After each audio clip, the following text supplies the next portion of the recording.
الیوم نبدأ الآن، الآن من اب، نحن نبدأ ہم آغاز کر رہے ہیں، ہماری 10ویں کلاس کا سبق ہے۔ ہم اسماء استفہام انٹیروگیٹو ناؤنز، قرآن شریف میں بہت سے فقرے ایسے ہیں کہ جس میں اللہ تعالیٰ کویسچن کرتے ہیں، سوال کرتے ہیں۔ حدیث شریف میں بہت سے فقرے ایسے ہیں جس میں صحابہ سے حضور نے سوال کی۔ ایسے فقرے جن میں کویسچن کیا جاتا ہے ان کو ہم سوالیہ فقرے کہتے ہیں۔ تو آج ہم یہ پڑھ رہے ہیں کہ کون سے الفاظ قرآن کریم میں عربی گرامر میں سوالیہ فقروں کے لیے استعمال ہوتے ہیں۔ یہ الفاظ آپ کے سامنے آ رہے ہیں کہ 10 الفاظ ہیں۔ 10 کلمات فی القرآن الکریم و فی الحدیث النبوی، قرآن کریم اور حدیث پاک میں یہ الفاظ جب آپ دیکھیں گے، آپ کے سامنے آئیں گے تو آپ کو محسوس ہوگا یہ سوالیہ فقرہ ہے۔ اسماء استفہام ہم انگلش میں جانتے ہیں کہ جب از آر شروع میں آ جائے تو یا وٹ آ جائے، ویئر آ جائے تو پھر وہ سوالیہ ہوتے ہیں۔ عربی زبان میں یہ دیکھیں، جملہ سوالیہ جملہ بنانے کے لیے ہر زبان میں چند الفاظ جو استعمال ہوتے ہیں۔ عربی زبان میں جو الفاظ سوال کے لیے جملے کے شروع میں استعمال ہوتے ہیں ہم ان کو اسماء استفہام کہتے ہیں، اور وہ یہ ہیں۔ سب سے پہلا لفظ ہے حمزہ۔ حمزہ جب لکھتے ہیں الف کے اوپر حمزہ ڈالتے ہیں، الف کے اوپر حمزہ ہے، حمزے پر زبر ہے، تو حمزہ کا لفظ جب سوالیہ جملہ ہوگا تو پہلی نشانی یہ ہوگی کہ حمزہ اس کے شروع میں آئے گا۔ یہ لفظ سادہ جملے کو سوالیہ بنا دیتا ہے۔ مثلا الم تر کیف فعل ربک باصحاب الفیل، آپ نے دیکھا حمزہ آ گیا۔ کیا نہیں دیکھا آپ نے کہ اے حبیب آپ کے رب نے ہاتھی والوں کے ساتھ کیا سلوک کیا؟ الم تارا، کیا نہیں دیکھا؟ تو حمزہ جو ہے جب شروع میں آئے، کسی اسم کے شروع میں آئے گا اور وہ سوالیہ فقرہ ہوگا۔ پہلی مثال۔ المثال الثانی، یہ دوسری مثال اسی حمزے کی۔ ارأیت الذی یکذب بالدین، آپ دیکھ رہے ہیں حمزہ آیا، کیا آپ نے دیکھا اس شخص کو جو دین کو جھٹلاتا ہے؟ ارأیت، حمزہ آ گیا تو مثال دوسری، 2 مثالیں حمزہ کی آ گئی، ایک میں منفی تھا ایک میں مثبت تھا۔ ان دونوں آیات مبارکہ کے شروع میں حمزہ کا لفظ آیا اور اس حمزے نے جملے کو سوالیہ بنا دیا۔ سوالیہ فقرہ قرآن کریم میں جب بھی ہوگا اس کے شروع میں یہ ساری چیزیں ہوں گی، ان میں سے ایک نشانی حمزہ ہے، حمزے پر زبر، ماشاءاللہ۔ دوسری مثال، دوسرا لفظ سوالیہ فقرے کے لیے لفظ ہے حل۔ حل اس کا معنی ہے کیا، وٹ مینس، ہم کہتے ہیں کیا مطلب، وٹ ڈو یو وانٹ، تم کیا چاہتے ہو؟ تو عربی زبان میں اس کے پیرالل لفظ حل آئے گا۔ حل انتم مسلمون، کیا تم مسلمان ہو؟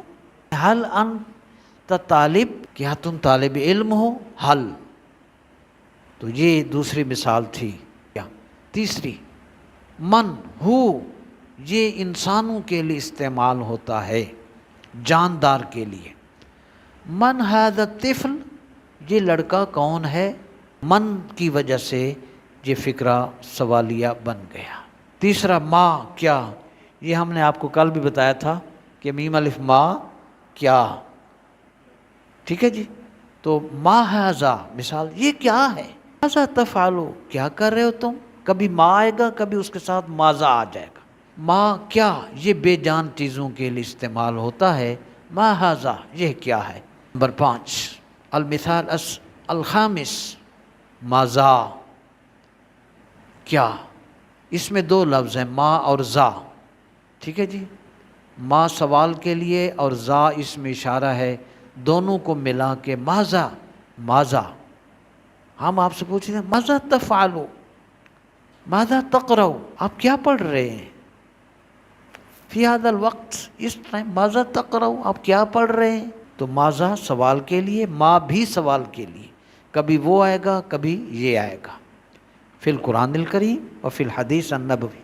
المثال السادس، چھٹی مثال، یہ بہت جگہوں پر آئے گا، لیما، لام کے نیچے زیر، میم پر زبر، لیما، قرآن شریف 28ویں سپارے میں، لما تقولون ما لا تفعلون، تم وہ بات کیوں کہتے ہو دوسروں کو جو خود نہیں کرتے. لما کیوں کے لیے، وائے کے لیے آیا ہے. لما کتبتا، تو نے کیوں لکھا. المثال سابع، ساتویں مثال، متا، کب، وین. متا ذہبتا، تو کب گیا، یعنی کثیر الاستعمال ہے متا.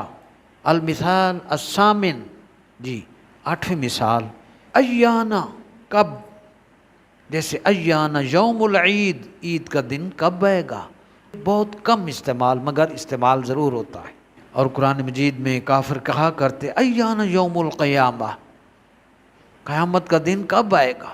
المثال التاسع، اسی کے ساتھ 9ویں مثال ہے، اینا، کہاں، ویئر. اینا کتابوں کا، آپ کی کتاب کہاں ہے. اور 10ویں مثال کیفا، ہم پوچھتے ہیں کیفا، کیسا، کس طرح. ہاؤ، کیف حالک، آپ کا کیا حال ہے، آپ کے مزاج کیسے ہیں. اور قرآن شریف میں اللہ پاک نے اس لفظ کو استعمال کر کے سوال کیا اپنی مخلوق سے، کیف تکفرون باللہ، تم اللہ تعالیٰ کا انکار کیسے کر سکتے ہو. وکنتم امواتا، حالانکہ تم بے جان تھے. فاحیاکم، اس نے تمہیں زندگی عطا فرمائی. تم مردہ تھے، اس نے تمہیں زندہ کر دیا، پھر بھی انکار ہے. تو 11ویں مثال ہے انا، آپ کسی بچے کے بارے میں پوچھتے ہیں انا ذہب الطفل، بچہ کہاں گیا. انا ذہب خالد، خالد کہاں گیا. 11، جی 11 مثالیں ہوئیں. اس کے بعد دیکھیں کم، یہ بہت زیادہ استعمال ہوتا ہے. وہاں سعودیہ جائیں گے کم، جب آپ پرائس پوچھتے ہیں تو کم کا لفظ کہیں گے، وہ فوراً کہہ دے گا 4 ریال، 4 ریال. کتنا اور کتنے جمع کے لیے بھی آتا ہے، جی جیسے، اور واحد کے لیے بھی. کم سنتن عمرک، تمہاری عمر کتنی ہے. یہ تھی 12، 12، 13، 13. ایو، کون سا. ایو کتاب عندک، تمہارے پاس کون سی کتاب ہے. 13ویں مثال لمن، 24ویں پارے میں قرآن مجید نے استعمال فرمایا، جب سب دنیا، یہ قیامت آ جائے گی، سب کائنات فنا ہو جائے گی، کوئی 200 ملکوں میں سے ایک ملک بھی باقی نہیں رہے گا، سب انسان پر موت طاری ہو جائے گی. پھر اللہ پاک پوچھے گا لمن الملک اليوم، آج کس کی حکمرانی ہے. کوئی بھی آگے جواب نہیں ہوگا نا، کون دے، جب بندہ ہی کوئی موجود نہیں ہوگا. ابھی دوبارہ لوگ نہیں اٹھیں گے، ہوں گے. ڈیمولش ایوری تھنگ، ہر شے ختم. قیامت کا پہلا جو نفخہ ہے، سور پھونکا گیا، لوگ فنا ہو گئے. یہ اعلان ہوگا لمن الملک اليوم، آج رشیا ہے کہ برطانیہ کے فرانس کہاں ہیں. ویٹو پاور والے کدھر گئے. اسماعیل ہنیہ کو برسٹ مار کے شہید کر دیا، فلسطین کے شیر کو، کہاں گئے. لمن 24واں پارہ ہے، لمن الملک اليوم، آج کس کی حکومت ہے.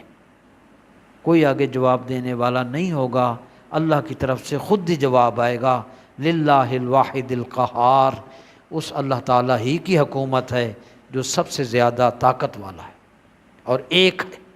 اور 13 اور 14، حاضی 14، کم، ہاؤ مینی، اللہ یہ رہ گیا تھا، how many rupees you have, تو عربی زبان میں کم ہے. کم روبیتن عندک، تمہارے پاس کتنے روپے ہیں. کم سنتن عمرک، تمہاری ایج کتنی ہے. دوسرا فرق ایون اور ایتن، اس میں پھر فرق ہے معزز طلبہ. ایون مذکر کے لیے محمد احمد صاحب، اور ایتن مؤنث کے لیے. جب مؤنث چیز کے بارے میں انتم تسألون آپ پوچھیں گے تو ایتن ہوگا. ٹھیک ہے جی. قرآن شریف میں آیا ایتھا العیر انکم لسارقون، سورہ یوسف. یوسف علیہ السلام کے بھائی غلہ لے کر جا رہے تھے، پیچھے سے بندہ آیا، ایتھا العیر انکم لسارقون، رک جاؤ، تم تو چور ہو، ہمارا پیمانہ چوری کر کے لے جا رہے ہو. ایتھا العیر، اے قافلے والے رک جاؤ، تم چور ہو، انکم لسارقون، تم تو چور ہو، ایتو کا لفظ استعمال ہوا، ٹھیک ہے جی۔ تو الحمدللہ 14 امثلہ قد درسنا فی ھذا الدرس، آج کے سبق میں ہم نے 14 کلمات قد درسنا، یہ سب کے سب الفاظ سوالیہ جملہ کے لیے قرآن کریم میں آئیں گے، موجود ہیں۔ یہ مندرجہ ذیل فکرے ہیں، پڑھا رہا ہوں۔ ما ھذا، یہ کیا ہے، لکھنا نہیں ہے، صرف پڑھ لیں۔ ما ھذہ، یہ کیا ہے، من ھؤلاء الرجال، یہ مرد کون ہیں، من ھؤلاء النساء، یہ عورتیں کون ہیں۔ 15، 14 ہم نے لفظ پڑھے، 15 فکرے ہیں۔ انتم تکتبون هذه الجمل وهذه فقرات، انتم تکتبون علی الکراسات، یہ آپ کاپیوں پر لکھیں گے۔ جملہ واحدہ من القرآن الکریم، پہلے اعوذ باللہ من الشیطان الرجیم، بسم اللہ الرحمن الرحیم، وَهُوَ العلی العظیم۔ عظیم نہیں ہوتا، وہ زا بنتا ہے، ذال بنتا ہے، زوئے کو یہاں سے ادا کرتے ہیں، زبان اس جگہ پر لگتی ہے، عظیم، ہاں گول کرتے ہیں منہ کو، عظیم۔ وا کا معنی اور، ہوا وہ، علی بلند، العظیم عظمت والا۔ آخری جملہ من آیت الکرسی، ترجمہ تھا جس رب کی شان تھی اللہ لا الہ الا ہو، دوسری شان تھی الحی القیوم، تیسری شان تھی لا تاخذہ سنۃ ولا نوم، لہ ما فی السماوات و ما فی الارض۔ پھر من ذا الذی، یہ سوالیہ جملہ ہے، محمد احمد صاحب، من آیا سوالیہ جملہ، من ذا الذی یشفع عندہ الا باذنہ۔ اگلی خوبی یعلم ما بین ایدیہم وما خلفہم۔ پھر خوبی ولا یحیطون بشیء من علمہ الا بما شاء۔ پھر وسع کرسیہ السماوات والارض۔ پھر خوبی ولا یؤودہ حفظہما۔ اللہ پاک کو زمین اور آسمان کی، زمین اور آسمانوں کی حفاظت اللہ کو نہیں تھکاتی۔ آخر میں فرمایا وَهُوَ الْعَلِيُّ الْعَظِيمُ، جس رب کے پاس اتنی پاوریں ہوں، پھر علی بھی وہی ہے، عظیم بھی وہی ہے، اور وہ بلند ہے اور وہ عظمت والا ہے۔